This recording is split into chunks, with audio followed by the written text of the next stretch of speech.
बिलासपुर के 10 महिला खिलाड़ी का स्टेट कैंप में सिलेक्शन। अंडर 23 व सीनियर महिला क्रिकेट टीम में मिला मौका, स्टेट कैंप में देगी ट्रायल। छत्तीसगढ़ स्टेट क्रिकेट संघ ने बिलासपुर की 10 महिला खिलाड़ियों का सिलेक्शन स्टेट कैंप के लिए किया है। कैंप में बेहतर प्रदर्शन के आधार पर उन्हें स्टेट टीम से खेलने का मौका मिल सकता है। संघ ने अंडर 23 के लिए ऐश्वर्या सिंह, महक ठाकुर, कामना यादव और सीनियर वर्ग में दुर्गेश, नंदनी साहू, जागेश्वरी पटेल, प्रज्ञा सिंह, संजीता पटेल, शिल्पा साहू, श्रद्धा वैष्णव और सृष्टि शर्मा का चयन किया है। छत्तीसगढ़ शिक्षा विभाग में पोस्टिंग घोटाला गड़बड़ी के दोषी जीडी और क्लर्क का सस्पेंड। 915 एचएम टीचर की गलत पोस्टिंग पर कोई कार्रवाई नहीं। छत्तीसगढ़ के बिलासपुर में शिक्षा विभाग में पोस्टिंग घोटाला का उजागर होने के बाद ज्वाइंट डायरेक्टर और सहायक ग्रेड 2 को सस्पेंड कर दिया गया है, लेकिन जांच रिपोर्ट आने के बाद भी इस पर गंभीर मामले में यहाँ पर लिपापोती शुरू हो गई है। कहा जा रहा है कि इस गड़बड़ी में शिक्षक नेताओं से लेकर विभाग के अधिकारी कर्मचारी बतौर एजेंट शामिल थे, जिसके माध्यम से पूरा लेन देन का खेल चला है। उन पर कोई कार्रवाई नहीं की गई है। छत्तीसगढ़ में आई फ्लू का कहर, अब तक 20,000 से अधिक केस। वायरस का पता लगाने जांच के लिए भेजे गए सैंपल। छत्तीसगढ़ में पिछले एक सप्ताह में आंखों की बीमारी यहाँ पर कंजक्टिवाइटिस, पिंक आई के यहाँ पर 20,000 से अधिक मामले आ चुके हैं। तेजी से फैल रहे वायरस का पता लगाने के लिए स्वास्थ्य विभाग ने रायपुर मेडिकल कॉलेज में सैंपल कल्चर यहाँ पर एंड सेंसिटिविटी जांच के लिए भेज दिए हैं। इधर यहाँ पर केंद्र सरकार ने बीमारी के संबंध पर राज्य शासन से जानकारी मांगी है। राशन कार्ड धारकों के लिए जरूरी खबर, जल्द करा लिए काम, नहीं तो बाद में पछतावा होगा। भारत सरकार के निर्देश पर one nation one ration card योजना के तहत राष्ट्रीय खाद्य सुरक्षा अधिनियम के हितग्राहियों का 70% ई-केवाईसी कार्यवाही की तिथि अब बढ़ाकर 31 अगस्त 2023 कर दिया गया है। खाद्य नागरिक आपूर्ति एवं उपभोक्ता संरक्षण विभाग द्वारा इस आशय का पत्र प्रदेश के सभी कलेक्टरों को भेज दिया गया है। One nation one ration card योजना के पूर्ण क्रियान्वयन के लिए राशन कार्ड के सभी सदस्यों के आधार की जानकारी प्रमाणीकृत होना आवश्यक है। ऐसे में राशन कार्ड में यहाँ पर हितग्राहियों के आधार की जानकारी गलत दर्ज होने तथा आधार की जानकारी प्रमाणीकृत नहीं होने के कारण खाद्यान्न वितरण में समस्या बनी रहती है। अधिकारियों ने बताया कि 70% ई-केवाईसी अभियान को केंद्र सरकार द्वारा गंभीरता से लिया जा रहा है तथा साप्ताहिक समीक्षा भी की जा रही है। वर्तमान में प्रदेश के सभी जिले द्वारा 2 करोड़ 66 लाख हितग्राहियों में 1 करोड़ 56 लाख हितग्राहियों का ई-केवाईसी किया गया, जिनमें से 31 लाख 75 हजार हितग्राहियों का सत्यापन हो चुका है एवं 1 करोड़ 24 लाख हितग्राहियों का सत्यापन की कार्यवाही जारी है। वर्तमान में स्थिति के यहाँ पर दृष्टिगत रखते हुए ई-केवाईसी की कार्यवाही की समय सीमा पूर्व में 31 जुलाई थी, जिसमें 31 अगस्त 2023 तक वृद्धि की गई है। ई-केवाईसी की कार्यवाही के दौरान निरंतर खाद्यान्न वितरण जारी रहेगा। किसी भी स्थिति में खाद्यान्न वितरण बाधित नहीं होगा। गृह मंत्री का बंगला घेरने निकली महिलाएं, महिला नेत्री को पुलिस ने खींचा धकेला, सड़क पर हुआ बवाल। सुकमा रेप मामले में हंगामा। रायपुर में बीजेपी महिला नेताओं ने शुक्रवार को सड़क पर जमकर हंगामा किया। सुकमा में 5 साल की बच्ची से हुए रेप मामले में विरोध प्रदर्शन किया गया। भारतीय जनता महिला मोर्चा की महिलाओं ने गृह मंत्री ताम्रध्वज साहू के बंगला का विरोध किया। पुलिस की बैरिकेडिंग की वजह से महिलाओं ने सड़क पर बैठकर धरना किया। इसके बाद महिला कार्यकर्ताओं से पुलिस भिड़ गई। बैरिकेड तोड़कर आगे बढ़ने की कोशिश करने के दौरान पुलिस ने धकेलकर महिलाओं को रोका। भाजपा नेत्री शैलेंद्री परगनिहा और सब यहां पर इंस्पेक्टर दिव्या शर्मा और आपस में उलझ गए। दोनों के बीच यहां पर जबरदस्त धक्का मुक्की हुई। ऑनलाइन फ्रॉड पर लगाम लगाने के लिए रायपुर में खुलेगा प्रदेश का पहला साइबर सेल थाना। देश में लगातार साइबर क्राइम बढ़ रहा है। छत्तीसगढ़ में बीते दिनों यहां पर साइबर क्राइम के कई केस सामने आए हैं। ऑनलाइन बढ़ते अपराध को देखते हुए राजधानी रायपुर में प्रदेश का पहला साइबर सेल का रेंज थाना की शुरुआत होने वाली है। बता दें कि रायपुर के गंज परिसर में साइबर सेल का रेंज थाना खुलने जा रहा है। PHQ ने यहाँ पर 80 लाख रुपए की स्वीकृति भी की है। काम भी शुरू कर दिया गया। अब ऑनलाइन फ्रॉड होते ही सीधे साइबर थाने में FIR दर्ज होगी। इसके लिए अधिकारी भी नियुक्त किए जाएंगे। जानकारी के अनुसार रायपुर के अलावा रेंज के महासमुंद, गरियाबंद, बलौदाबाजार और धमतरी जिले के सभी थाना क्षेत्र में होने वाले ऑनलाइन फ्रॉड और यहाँ पर फाइनेंशियल फ्रॉड की जाँच अब यहीं से होगी। रायपुर नगर निगम देगा आम आदमी को मुनाफा। 200 करोड़ के प्रोजेक्ट के बॉन्ड होंगे जारी। प्रॉपर्टी टैक्स में नहीं देना होगा कोई चक्रवृद्धि। रायपुर नगर निगम अब आम आदमी को निवेश और उस पर मुनाफा कमाने का मौका दे रहा है। शुक्रवार को हुई MIC की बैठक में बॉन्ड जारी करने का प्रस्ताव पास हुआ है। महापौर एजाज डेबन ने बताया कि ये बॉन्ड यहां पर 200 करोड़ के होंगे। नगर निगम मुख्यालय से आम आदमी अपने बजट के आधार पर बॉन्ड खरीदेंगे। इस पर नगर निगम 8% ब्याज देगा। जैसे कि किसी ने 1 लाख रुपए के बॉन्ड के लिए उसे 8,000 रुपए करीब ब्याज भुगतान किया जाएगा। हड़ताल कर रहे कर्मचारी की मौत, 4 महीने पहले पत्नी की भी मौत, नवजात बच्ची अनाथ, आंदोलनकारी बोले संविदा प्रथा से लड़ते हुए शहीद। नियमितीकरण की आस लिए आंदोलन कर रहे एक संविदा कर्मी की मौत हो गई। नवा रायपुर के तूता स्थित धरना स्थल पर पंडाल में एक कर्मचारी की मौत की खबर मिलती ही सन्नाटा छा गया। आंदोलन कर रहे कर्मचारी ने 2 मिनट का मौन रखकर मृत आंदोलनकारी की आत्मा की शांति के लिए प्रार्थना की। सोने चांदी की कीमत में हुई जबरदस्त गिरावट, इतने तक गिरा भाव, जानिए आज का ताजा रेट। अगर आप सोना चांदी खरीदना चाहते हैं तो ये खबर आपके लिए है। बता दें कि सोने चांदी की कीमतों में बड़ा बदलाव हुआ है।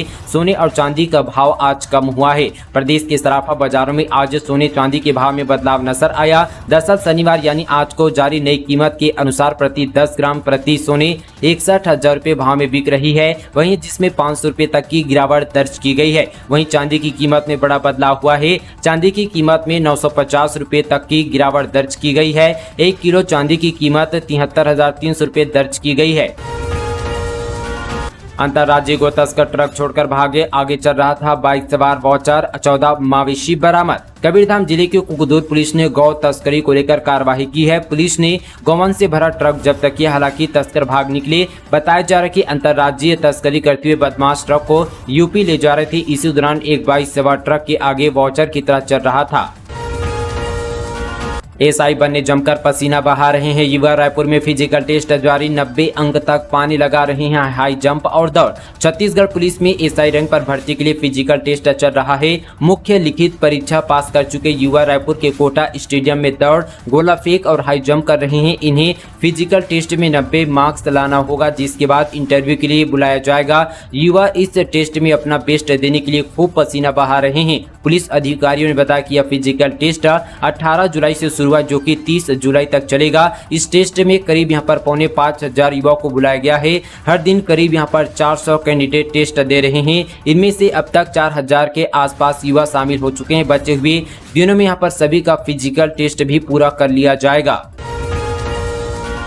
युवाओं के लिए खुशखबरी, महिला एवं बाल विकास विभाग में सीधी भर्ती के लिए आयु सीमा हुई समाप्त, हाईकोर्ट ने दिया आदेश। हाईकोर्ट ने महिला एवं बाल विकास विभाग में जारी सुपरवाइजर के पदों पर भर्ती के लिए हाईकोर्ट ने 45 वर्ष की उम्र सीमा को हटा दिया है। कोर्ट ने प्रदेश के सभी आंगनबाड़ी कार्यकर्ताओं को उक्त परीक्षा में शामिल होने की अनुमति प्रदान करने और व्यापम के पोर्टल खोलने का आदेश दिया है। महिला एवं बाल विकास विभाग द्वारा 26 जून 2023 को विज्ञापन जारी कर कुल 448 सुपरवाइजर के पदों पर भर्ती के लिए आवेदन पत्र आमंत्रित किए गए। इनमें से कुल 220 पदों पर सीधी भर्ती की जानी है।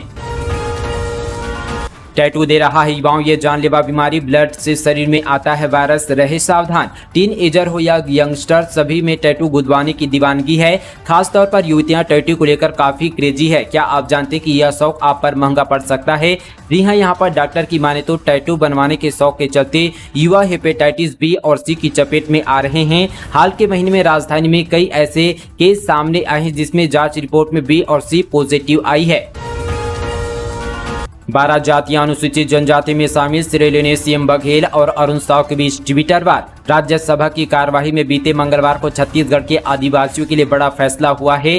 बता दें कि 12 समुदाय के अनुसूचित जनजाति एसटी सूची में शामिल कर लिया गया है। जिन 12 जातियों को सूची में शामिल के लिया यह संशोधन प्रस्ताव लाया गया, उनमें से 10 जातियां मात्रात्मक त्रुटियों के कारण संविधान से मिलने वाले अधिकारियों और लाभ से लंबे समय से वंचित थे। अभी इनके यहाँ पर एसटी सूची में शामिल करने के बाद छत्तीसगढ़ की राजनीतिक में क्रेडिट लेने का यहाँ पर खेल शुरू हो गया है। सिर्फ किसान नहीं, छत्तीसगढ़िया बात पर भी बीजेपी का फोकस। घोषणा पत्र समिति की तैयारी, उप समितियों की बैठकों का दौर, जिलों में जाएगी टीम। भारतीय जनता पार्टी में चुनावी घोषणा पत्र बनाने की तैयारियां जोरों शोरों पर है। फिलहाल मोटे तौर पर जो बात सामने से निकल कर आ रही है उसके मुताबिक फोकस किसान और छत्तीसगढ़िया बात दोनों पर हो सकता है। इसके अलावा आदिवासी, ओबीसी और व्यापारी वर्ग पर ध्यान रहेगा।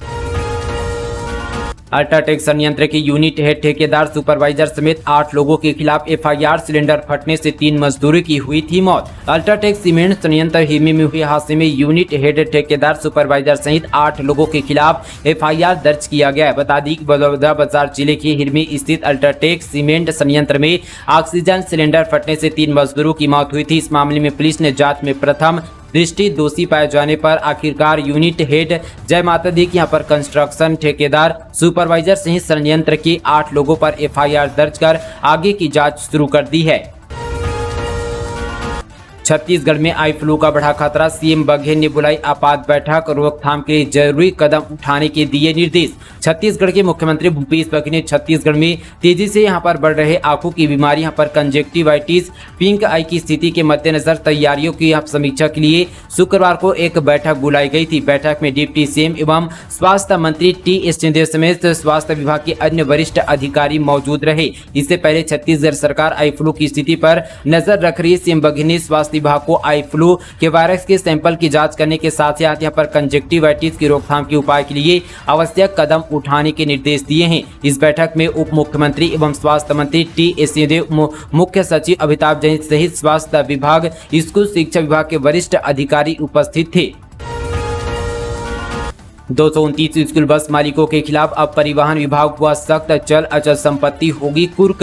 रोड टैक्स नहीं देने वाले 12 वर्ष पुराने 229 स्कूल बस मालिकों के खिलाफ अब परिवहन विभाग सख्ती करने जा रही है। ऐसे यहाँ पर बाकायदार मालिकों की चल अचल संपत्ति का ब्यौरा एसडीएम से मांगाया गया है। परिवहन विभाग के अधिकारियों ने बताया कि रायपुर समेत आरंग, अभनपुर और तिल्दा, नेवरा एसडीएम को पत्र लिखकर रोड टैक्स के बाकायदार पर बस मालिकों का नाम, पता और मोबाइल नंबर सहित सूची भेजी गई है। पर्यटन स्थलों पर पुलिस की सख्ती, वायरल वीडियो के बाद वाटरफॉल समेत पिकनिक स्पॉट पर बढ़ाई गई सुरक्षा, लोगों को दी जा रही है चेतावनी। बालोद जिले के सियादेवी जलप्रपात में वीडियो और रील्स बनाने के लिए लोग जान जोखिम में डाल रहे हैं। ऐसा ही एक वीडियो वायरल हुआ जिसमें यहाँ पर कुछ युवक वाटरफॉल के बीच में यहाँ पर खड़े होकर छलांग लगाते दिख रहे हैं। इस पर पुलिस ने संज्ञान लिया और साथ ही जवानों की ड्यूटी भी लगा दी है। सियादेवी वाटरफॉल यहाँ पर गुरूर थाना क्षेत्र इलाके में आता है। बेरोजगार युवाओं के लिए नौकरी करने का सुनहरा मौका, यहां हो रही है सीधी भर्ती। जिला पंजीयक कार्यालय बलौदाबाजार भाटापारा के स्थापना में रिक्त भृत्य के 2 पदों पर सीधी भर्ती हेतु आवेदन आमंत्रित किया गया है। निर्धारित योग्यता रखने वाले छत्तीसगढ़ की स्थानीय निवासी 25 अगस्त 2023 तक कार्यालयीन समय पर केवल रजिस्ट्रार डाक से निर्धारित प्रारूप में आवेदन कर सकते हैं। जिला पंजीयक कार्यालय से प्राप्त जानकारी के अनुसार रिक्त 2 भृत्य पद में एवं अनारक्षित एवं एक अनुसूचित जनजाति वर्ग के लिए आरक्षित है। भर्ती के संबंध में अधिक जानकारी के लिए जिले की वेबसाइट www.balodabazar.government.in तथा साथ ही कार्यकालीन सूचना पटल का अवलोकन किया जा सकता है।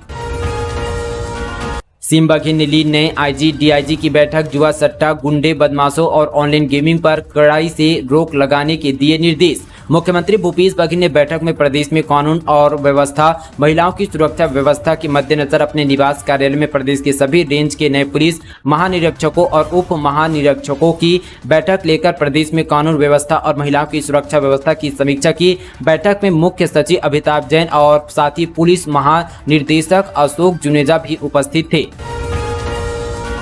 मुआवजे की मांग, गुस्साए लोगों का हंगामा, बिलासपुर कोटघोरा नेशनल हाईवे पर किया चक्का जाम, दोनों तरफ लगी वाहनों की कतारें। कोरबा जिले की मुआवजे की मांग को लेकर गुस्साए लोगों ने दरअसल शुक्रवार को हंगामा कर दिया। ये लोग सड़क पर बैठ गए और नारेबाजी करने लगे। इसके बाद इन्होंने बिलासपुर कोटघोरा नेशनल हाईवे पर चक्का जाम किया। चक्का जाम की वजह से सड़क के दोनों तरफ वाहनों की लंबी कतारें लग गई। कोटघोरा से बिलासपुर तक नेशनल हाईवे 130 पर बनाया गया है। इस हाईवे को बने यहाँ पर 4 साल से ज्यादा का समय हो गया है। हाईवे बनाते वक्त वादा किया गया था कि यहाँ पर लोगों को मुआवजा दिया जाएगा, मगर कई लोग ऐसे हैं जिन्हें आज भी यहाँ पर मुआवजा नहीं मिला। इस वजह से लोग नाराज हैं। मोदी सरकार को घेरने 90 विधानसभा क्षेत्र में कांग्रेस बनाएगी विधानसभा रक्षक। केंद्र की मोदी सरकार को घेरने के लिए कांग्रेस प्रदेश की समीक्षा 90 विधानसभा क्षेत्र में संविधान रक्षक बनाएगी। राजीव भवन ने कांग्रेस अनुसूचित जनजाति विभाग के राष्ट्रीय अध्यक्ष राजेश लिलोटिया ने पत्रकार वार्ता में कहा कि यहां पर प्रदेश के पदाधिकारियों की बैठक में प्रदेश के हर विधानसभा क्षेत्र में संविधान रक्षक बनाने का अभियान की रूपरेखा की तैयार की गई है। वहीं यहाँ पर जो है भाजपा और आरएसएस एवं षड्यंत्र के तहत संविधान को खत्म खत्म करना चाहती है। भाजपा की पिछड़ी और कमजोर वर्ग की जातियों को खत्म करने का काम कर रही है। इसे देखते हुए संविधान रक्षक बनाने की आवश्यकता पड़ी। अखिल भारतीय कांग्रेस कम्युनिटी इसको लेकर विशेष अभियान चला रही है और देश भर में संविधान रक्षक बनाने की मुहिम शुरू कर दी है। तो दोस्तों, ये थी आज की तमाम छत्तीसगढ़ की ताजा बड़ी खबरें फटाफट। इसी तरह की और खबरों से अपडेट रहने के लिए हमारे चैनल के साथ जुड़े रहने के लिए अभी चैनल को सब्सक्राइब करें, इस वीडियो को शेयर करें। चलिए दोस्तों, आज के लिए बस इतना ही। तब तक के लिए जय हिंद, जय छत्तीसगढ़।